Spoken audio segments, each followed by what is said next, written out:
Hello everyone, education group 3.0 में आप लोग का बहुत बहुत स्वागत है।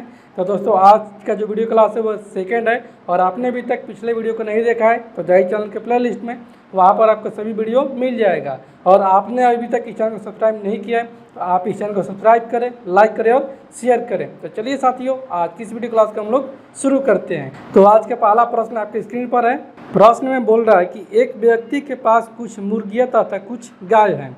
यदि इनके सिरों की संख्या 48 है तथा इनके पैरों की संख्या 140 है तो गायों की संख्या कितनी होगी। ठीक है, तो यहाँ से दिया है कि पैरों की संख्या जो है 140 है। यहाँ से मान लेंगे इसको कि टोटल गाय है और फिर मान लेंगे कि टोटल मुर्गियाँ है। तो जब टोटल गाय मान लेंगे तो कितना हो जाएगा पैरों की संख्या, कि गाय की पैरों की जो संख्या हो जाएगा वो हो जाएगा टोटल सिरों की संख्या 48 और गाय का पैर होता है 4। और यहाँ पर मान लेंगे फिर कि टोटल मुर्गी ही है। ठीक है, तो मुर्गी की संख्या कितना हो जाएगा, ये हो जाएगा 48 और इसकी पैरों की संख्या कितना हो जाएगा 2 हो जाएगा। और टोटल कितना दिया है ओवरऑल, ये दिया है कि 140 जो है वो पैरों की संख्या है। यहाँ से हो जाएगा हमारा 8 चौक के 32 के 2 हासिल 3, 4 चौक को 16 और 3 19 की 192 हो जाएगा गायों की पैरों की संख्या। और मुर्गी की पैरों की संख्या हो जाएगा 48 दूनी 96। ठीक है, यहाँ से बना देंगे इसको रेशियो मेथड से। 140 में से 96 जाएगा तो ये हो जाएगा 96 और 4 100। ठीक है, कितना होगा 4 से ये हो जाएगा 44 हो जाएगा। और यहाँ से कितना हो जाएगा, ये जो 192 माइनस का 140 तो ये हो जाएगा 2 और ये 9 में से 4 जाएगा 5 यानी कि 52 हो जाएगा। तो कटेगा तो कटा देंगे इसको, ये हो जाएगा 22 दूनी 44 और ये 26 दूनी 52। तो पूछा क्या है, पूछा यहाँ से गाय की संख्या कितनी है। तो गाय का कितना हो जाएगा संख्या, ये हो जाएगा 22। गाय की संख्या जो है वो है 22। ठीक है, अगले प्रश्न को देखते हैं। अगला प्रश्न है, एक डेटा सेट का विचलन 169 है तो मानक विचलन कितना होगा। तो मानक विचलन बराबर में होता है अंडर रूट का विचलन। ठीक है, क्या कितना हो जाएगा, मानक विचलन बराबर में मानक विचलन बराबर में यहाँ से हमारा हो जाएगा अंडर रूट का विचरण। ठीक है, तो विचरण कितना दिया, ये दिया 169 के अंडर रूट का हो जाएगा 169। 169 का वर्ग कितना हो जाएगा 13 हो जाएगा। ठीक है, अगले प्रश्न को देखते हैं। अगला प्रश्न है कि बाजार में 25% की कमी के साथ सीता जो है वो 30 रुपये में 1 kg अधिक चीनी खरीद सकती है। तो चीनी का वास्तविक मूल्य ज्ञात करें। क्योंकि चीनी का वास्तविक मूल्य हो गया या वर्तमान मूल्य हो गया, दोनों सेम ही होता है। ठीक है, तो कितना आ जाएगा, चीनी का वास्तविक मूल्य बराबर में यहाँ से हो जाएगा कितना कमी हुआ है, यहाँ से 25% के कमी के साथ। ये 25 हो जाएगा ऊपर और बटे में कितना कमी हो रहा है, 25 का कमी हो तो किससे, तो 100 से। तो ये हो जाएगा 75 और कितना खरीद रहे हैं, देखो 30 रुपये में कितना केजी, 1 kg चीनी अधिक खरीद रही है, रुपये प्रति मात्रा हो जाएगा। तो यहाँ से हो जाएगा 25 तिहाई 75 और 3 दाम में 30 है। किसका जो वास्तविक मूल्य चीनी का वह है 10 रुपये प्रति kg। अगले प्रश्न को देखते हैं। अगला प्रश्न है कि यदि a square plus B square plus C square plus 3 बराबर में 2 इंटू का a plus B plus C है तो a plus B plus C का मान कितना होगा। ठीक है, यहाँ से कितना दिया है, यहाँ से दिया है कि a square plus B square plus C square plus 3 बराबर में यहाँ से है कितना 2 इंटू का a प्लस बी प्लस सी। ठीक है, यहाँ से अगर देखते हैं यहाँ से हो जाएगा A square plus B square plus C square और प्लस का 3 और इधर हो जाएगा तो ये हो जाएगा माइनस का 2a माइनस का 2b और माइनस का 2c बराबर यहाँ से बच जाएगा 0। यहाँ से अगर देखते हैं तो ये हो जाएगा ए स्क्वायर माइनस का 2a प्लस का 1, इसको लिख सकते हैं। और इसको लिख सकते हैं हम लोग बी स्क्वायर माइनस का 2b प्लस का 1 और प्लस के इसको लिख सकते हैं सी स्क्वायर माइनस का 2c प्लस का 1 बराबर में 0। यहाँ से देखते हैं तो यहाँ से 1 2 3 इस 3 को तोड़ दिए हैं और बाकी इसको तोड़ दिए हैं। यहाँ से अगर देखते हैं तो ये हमारा बन गया क्या, ये बन गया a माइनस 1 का होल स्क्वायर और यहाँ से ये बन जाएगा b माइनस 1 का होल स्क्वायर और ये बन जाएगा c माइनस 1 का होल स्क्वायर। इनके यहाँ से हमारा आ जाएगा a माइनस 1 का होल स्क्वायर प्लस का b माइनस वन का होल स्क्वायर और यह प्लस का सी माइनस वन का होल स्क्वायर बराबर में 0 हो जाएगा। तो सबको 0 के बराबर करेंगे तो यहाँ से ए का मान कितना आ जाएगा, ये आ जाएगा 1 और बी का मान आ जाएगा 1 और सी का मान कितना आ जाएगा 1 आ जाएगा। तब पूछा है कि ए प्लस बी प्लस सी का मान, तो यहाँ से कितना आ जाएगा ए प्लस बी प्लस सी, यानी कि 1 2 3 हो जाएगा इसका सही उत्तर। ठीक है, मैं उम्मीद करता हूँ कि आपको यह सवाल बहुत ही अच्छी तरीके से समझ में आ गया होगा। तो आगे बढ़ते हैं। अगला प्रश्न है कि किसी समचतुर्भुज की प्रत्येक भुजा की लंबाई जो है वो 5 मीटर है तथा उसके एक विकर्ण की लंबाई जो है वो 2.8 मीटर है। तो इस समचतुर्भुज का एरिया कितना होगा। तो पर समचतुर्भुज बना लेंगे। तो मान लेते हैं कि ABCD हमारा एक तो समचतुर्भुज है। ठीक है, क्या सी हो गया हमारा A B C और D हो गया, जिसमें कि क्या दिया है, यहाँ से दिया है कि प्रत्येक भुजा की लंबाई 5 मीटर है, यानी कि ये भी 5 मीटर का है, ये भी 5 मीटर का है और ये भी 5 मीटर का है। और इसका एक विकर्ण कितना दिया है, इसका एक विकर्ण जो दिया है वो दिया कि 2.8 मीटर। तो ये हो जाएगा पूरा कितना 2.8 मीटर। यहाँ से एक और विकर्ण खींच लेंगे, यहाँ से हमारा हो जाएगा दूसरा विकर्ण, तो यहाँ से ये बढ़ जाएगा 1.4 मीटर और ये हो जाएगा 1.4 मीटर। तो साथियों हम लोग जानते हैं कि समचतुर्भुज का जो विकर्ण होता है वो 90 डिग्री पे काटता है और दोनों को बराबर भागों में काट देता है।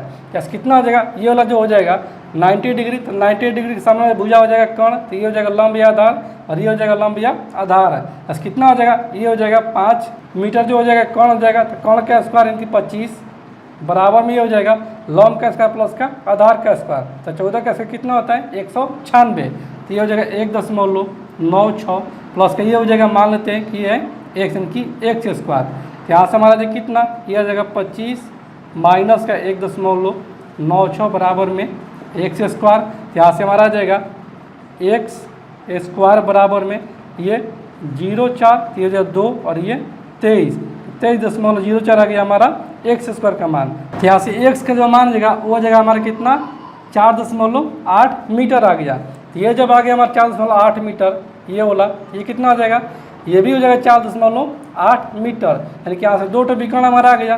पहला विकर्ण कितना दिया है, पहला विकर्ण यहाँ से दिया है D1, वो दिया है 2.8 मीटर का और दूसरा विकर्ण कितना निकाल लिए हैं, ये निकाल लिए हम लोग 9.6 निकाल लिए हैं। ठीक है, मीटर में। तो समचतुर्भुज का जो एरिया होता है वो होता है हाफ इंटू का D1 इंटू D2। यहाँ से एरिया कितना हो जाएगा, एरिया यहाँ से हमारा आ जाएगा हाफ इंटू का D1 2.8 इंटू D2 कितना हो जाएगा 9.6। यहाँ से एक आ जाएगा कितना बार में, एक आ जाएगा 1.14 बार में। यहाँ से हमारा 14×84 के 4 हासिल कितना हो जाएगा 8 और 14 9 26 से और 8 कितना हो जाएगा 134, क्या हो जाएगा हमारा 134 4 यानी कितना का दशमलव हो जाएगा 1 और 1 2 अंक के बाद, यानी कि इसका एरिया जो हो जाएगा 13.44 मीटर स्क्वायर। ठीक है, अगले प्रश्न को देखते हैं। अगला प्रश्न है कि अर्धवार्षिक रूप से चक्रवृद्धि ब्याज से 80,000 रुपये के 2 वर्षों के बाद 20% वार्षिक दर से कितने रुपए हो जाएंगे। इनके यहाँ से दिया है कि ब्याज जो है वो अर्धवार्षिक हो रहा है और राशि यहाँ से 80,000 रुपया और टाइम है 2 वर्ष और रेट है 20%। इसका मिश्रण ज्ञात करना है। यहाँ से रेट कितना दिया है, रेट यहाँ से दिया है 20% वार्षिक है, तो अर्धवार्षिक कितना हो जाएगा, ये हो जाएगा 10%। 10% का मतलब कितना होता है 1 में 10 होता है। बस इसको मान के पी जो है वो है 10, तो अमाउंट कितना हो जाएगा, अमाउंट यहाँ से हो जाएगा 10 और 1 11 मान लेते हैं अपने अनुसार। तो कितना यहाँ से बोला है कि 2 वर्षों के बाद, तो 2 वर्ष यानी कि कितना हो जाएगा 4 छमाही हो जाएगा। तो यहाँ से हो जाएगा मूलधन और अमाउंट का रेशियो हो जाएगा 10:11। ठीक है, तो कितना समय हो जाएगा 4 छमाही हो जाएगा। तो इसको कर देंगे 10 के पावर 4 अनुपात का 11 के पावर 4। 10 के पावर 4 कितना आ जाएगा, ये हो जाएगा 10,000 और ये कितना आ जाएगा, ये हो जाएगा 14,641 हो जाएगा। ठीक है, यहाँ से कितना है, यहाँ से हमारा मूलधन जो दिया है वो दिया है 80,000, लेकिन हमारा आंसर कितना आ गया है 10,000 आ गया है। तो हमारा आंसर जब हो जाएगा 10,000 और प्रश्न में दिया है कि 80,000 जो है वो है मूलधन, तो कितना गुना है, ये है 8 गुना, यानी 1 का मान हो जाएगा 8। तो मिश्रण पूछा है कि 14,641 का मान पूछा है, तो 80 हो जाएगा 14,641 बराबर में 14,641 इंटू का 8, इनकी मिश्रण हो जाएगा 8 और 4 के 32 के 2 हासिल 3 और 6 के 48 और 3 51 के 1 हासिल 5 और 4 के 32 और 5 37 के 7 हासिल 3 8 और 3 11, 1,17,128 रुपया जो है वो इसका मिश्रण हो जाएगा 2 वर्षों के बाद 80,000 रुपये का। ठीक है, अगला प्रश्न है, तीन संख्याओं में से पहली संख्या जो है वो दूसरी की 3 गुनी है और तीसरी संख्या की 2 गुनी है। यदि इन तीनों संख्याओं का औसत जो है वो 110 है तो सबसे छोटी संख्या ज्ञात कीजिए। तो ऐसे कितना दिया है, ऐसे दिया है कि 3 संख्या है जिसमें कि पहली संख्या जो है, पहली संख्या वह जो है दूसरी संख्या की 3 गुनी है, कि दूसरी संख्या की 3 गुनी है। तो यहाँ से कितना आ जाएगा, पहली और दूसरी के यहाँ से अनुपात हो जाएगा 3 अनुपात 3/1। फिर आगे दिया है कि तीसरी संख्या कितनी है, 2 गुनी है, यानी कि पहली संख्या जो है वो तीसरी संख्या की 2 गुनी है। तो यहाँ से हो जाएगा पहली बराबर में तीसरी की 2 गुनी हो जाएगा। तो यहाँ से हो जाएगा पहली और बटे में तीसरी बराबर में हो जाएगा 2/1। तो यहाँ से देखते हैं, तो यहाँ से पहली का 3, लेकिन यहाँ पर है 2, तो पहली को बराबर करेंगे तो ये हो जाएगा 2 गुना ऊपर नीचे और ये हो जाएगा 3 गुना ऊपर नीचे। ठीक है, यहाँ से पहली आ जाएगा 6, तीसरी आ जाएगा 3 और दूसरी कितना आ जाएगा, ये आ जाएगा हमारा 2।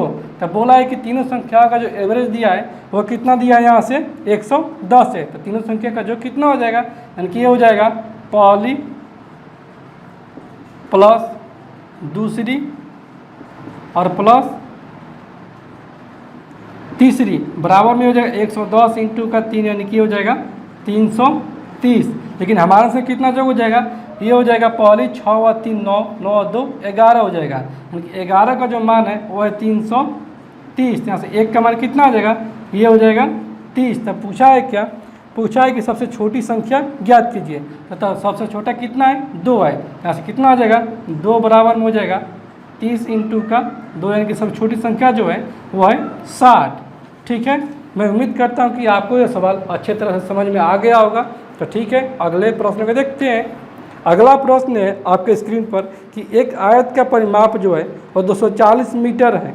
यदि इसकी लंबाई जो है इसकी चौड़ाई से 3 गुनी है तो इसका क्षेत्रफल कितना होगा। ठीक है, तो यहाँ से कितना दिया कि एक आयत का परिमाप 240 मीटर है। तो आयत का परिमाप होता है 2 इंटू लंबाई प्लस चौड़ाई, जबकि यहाँ से दिया है कि लंबाई जो है और चौड़ाई से 3 गुना है, क्योंकि आयत का लंबाई जो है वो चौड़ाई से 3 गुना है। तो लंबाई और चौड़ाई कितना रेशियो हो जाएगा, 3 अनुपात 1, यानी कि 3/1 हो जाएगा। तो परिमाप कितना होता है, 2 इंटू लंबाई प्लस चौड़ाई। तो परिमाप यहाँ से हो जाएगा 2 इंटू का 3 और 1 4। ठीक है, इसको मान कि ये x है, ये भी x। ठीक है, ये हो जाएगा 4x बराबर में यहाँ से कितना दिया है, ये दिया 240 मीटर है प्रश्न में। ठीक है, यहाँ से हमारा हो जाएगा 4 दूनी 8 त्रिके 24, x का मान यहाँ से आ जाएगा हमारा 30। ठीक है, तब पूछा यहाँ से कि इसका एरिया कितना होगा। आयत का एरिया होता है लंबाई गुने चौड़ाई।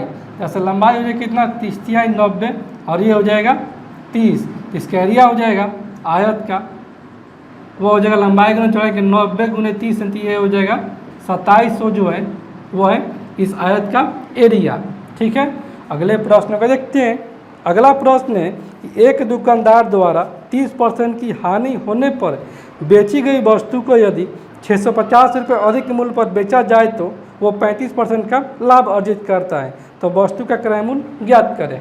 ठीक है, तो कितना का हानि पर बेचा जा रहा है, 30% की हानि पर बेची गई वस्तु को यदि 650 रुपये अधिक मूल्य पर बेचा जाता है, कि पहले इसको हो रहा है कितना 30% की हानि, उसके बाद 650 रुपये में जब बेचा जाता है उसको कितना लाभ हो रहा है, उसको यहाँ से लाभ हो रहा है 35% का। ठीक है, 35% का इसको यहाँ से लाभ हो रहा है। तो इन दोनों का अगर देखते हैं परसेंट का अंतर तो कितना हो जाएगा, ये हो जाएगा 30 और 35 का अंतर 65, यहाँ से हो जाएगा 65%। और इसका जो मान दिया है वो यहाँ से दिया है कितना 650 रुपया। यहाँ से कर जाएगा 1% बराबर में हो जाएगा 10, तो 100% निकाल देंगे, क्योंकि कोई भी वस्तु का मान अपने आप में 100% होता है। 81 हो जाएगा 100% बराबर में 10 गुना 100 यानी कि 1000 रुपया जो है वो इस वस्तु का क्रय मूल्य है। ठीक है, तो दोस्तों मैं उम्मीद करता हूं कि आज का जो भी वीडियो क्लास ये पढ़ाया गया है वो आपको समझ में आ गया होगा। और कहीं भी आपको इस वीडियो क्लास में नहीं समझ में आया होगा तो आप कमेंट बॉक्स में लिख सकते हैं कि ये यहाँ पर समझ में नहीं आया। अगले वीडियो में और भी बेहतर तरीके से आपको समझाने का हम प्रयास करेंगे। तो चलिए साथियों, आज की इस वीडियो क्लास में यहीं पर एंड करते हैं और फिर मिलते हैं अगले वीडियो में। और आप लोगों ने अभी तक इस चैनल को सब्सक्राइब नहीं किया है तो आप लोग इस चैनल को सब्सक्राइब करें, लाइक करें और शेयर करें। धन्यवाद।